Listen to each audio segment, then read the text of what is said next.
The evening air was bitter, the kind of cold that seeped through even the thickest coat and made the lungs burn with every breath.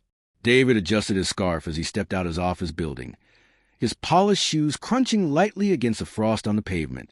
He had intended to drive straight home, but fate had other plans. At the corner near the bus stop, he noticed a young woman huddled against the biting wind, cradling an infant wrapped in a thin blanket. Her face was pale, her eyes hollow with exhaustion, but even so, she rocked the baby gently, whispering soothing words through chattering teeth.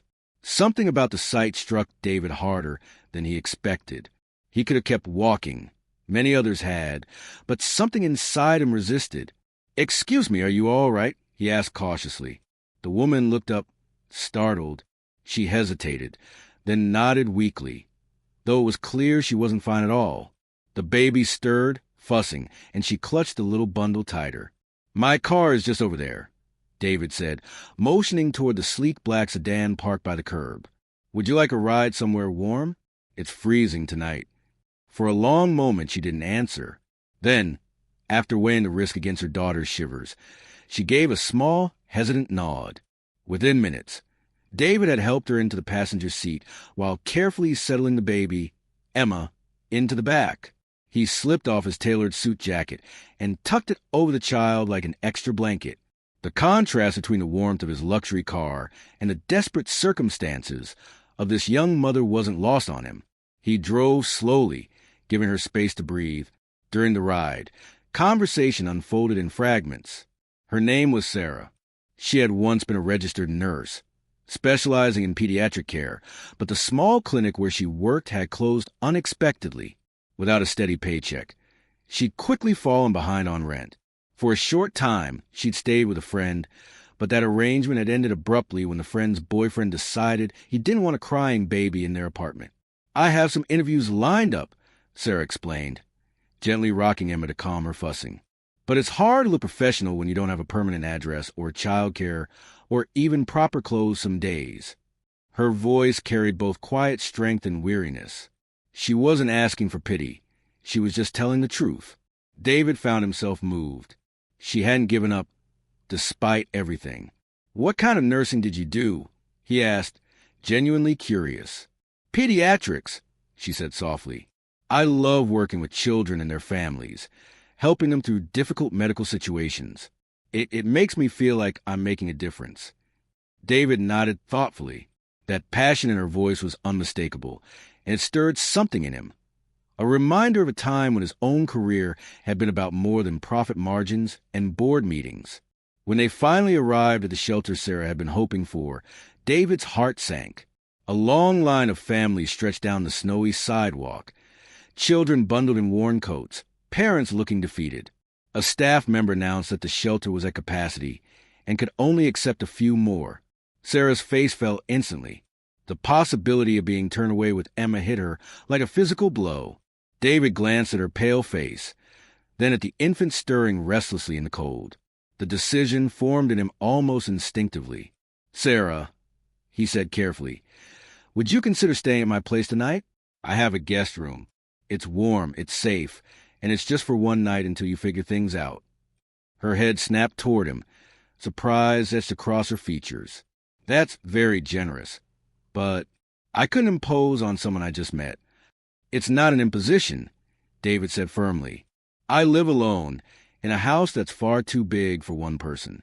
And honestly, I'd like to help. If you're worried, I can give you references. He paused, searching for the right words. "No child should be out in weather like this when there's a warm bed available." Sarah studied him carefully, her nurse's instincts gauging sincerity. His voice was steady, his eyes unflinching. Finally, she gave a slow nod. "All right, just for one night." When they reached David's house, Sarah was struck by its quiet elegance. It was a kind of suburban home that spoke of success. High ceilings, polished floors, modern furniture, but also carried an emptiness, as though it had been waiting too long for life to return to it.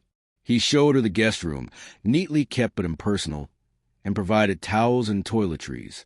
Together, they set up a safe sleeping space for Emma. "There's food in the kitchen if you're hungry," David said gently. "Please make yourself at home." Sarah murmured her thanks, her voice thick with fatigue, and soon Emma was nestled asleep. That night, David lay awake longer than usual. He couldn't stop thinking about Sarah's quiet resilience or the baby's fragile breaths.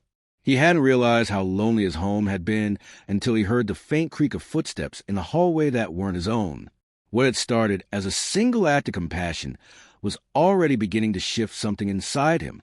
The next morning, sunlight streamed softly through the guest room curtains. Sarah woke to the unfamiliar sensation of warmth and safety. For weeks, she had grown used to restless nights in borrowed couches or cold bus stations. Now, for the first time in what felt like forever, Emma had slept soundly. She tiptoed into the kitchen, balancing Emma on her hip. To her surprise, David was already there, sleeves rolled up, awkwardly attempting to prepare breakfast.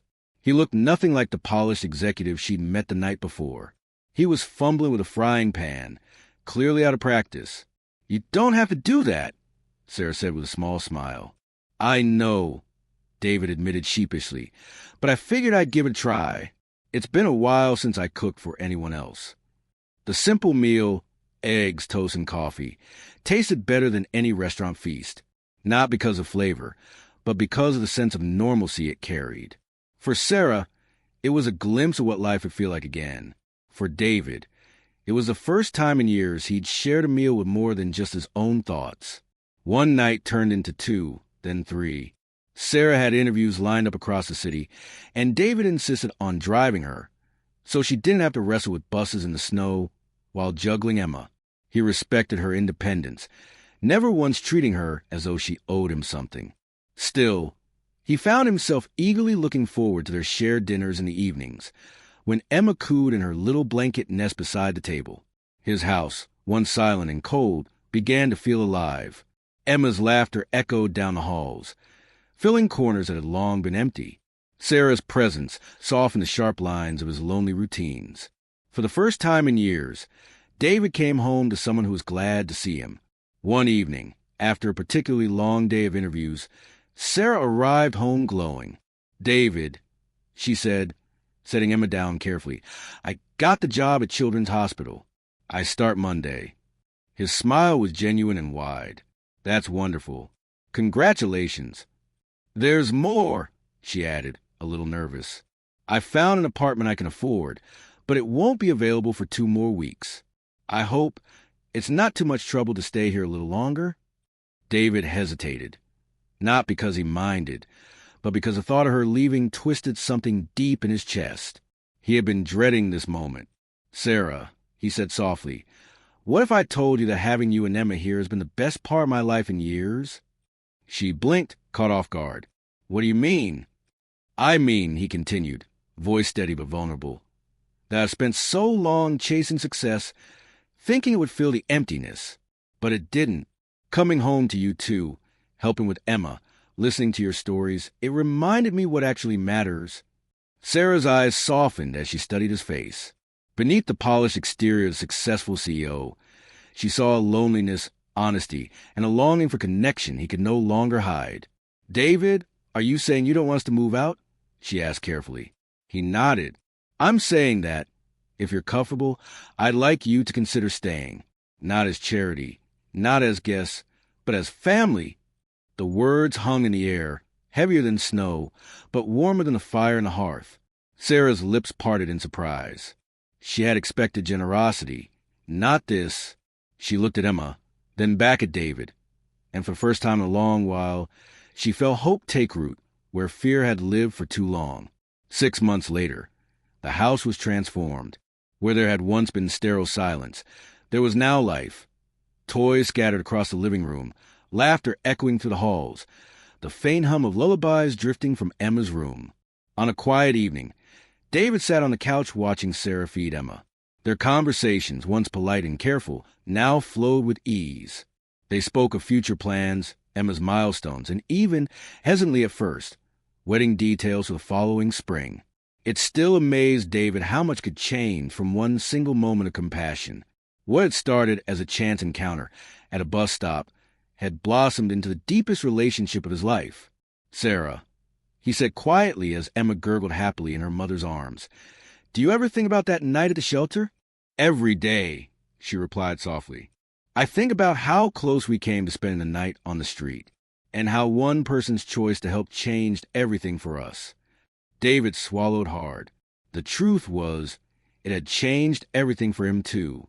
For years, success had left him isolated in a house too large and a life too empty. Helping Sarah and Emma hadn't just saved them, it had saved him. As he reached over and placed his hand gently on Sarah's, Emma let out a small giggle, the sound like music in the warm room. And in that moment, David realized true wealth wasn't measured in bank accounts or luxury cars. It was measured in love, in shared laughter, in the presence of family found in the most unexpected of ways. If this story of unexpected kindness and finding family in difficult circumstances touched your heart, please share, and subscribe for more inspiring tales. One act of compassion can transform multiple lives, sometimes even your own.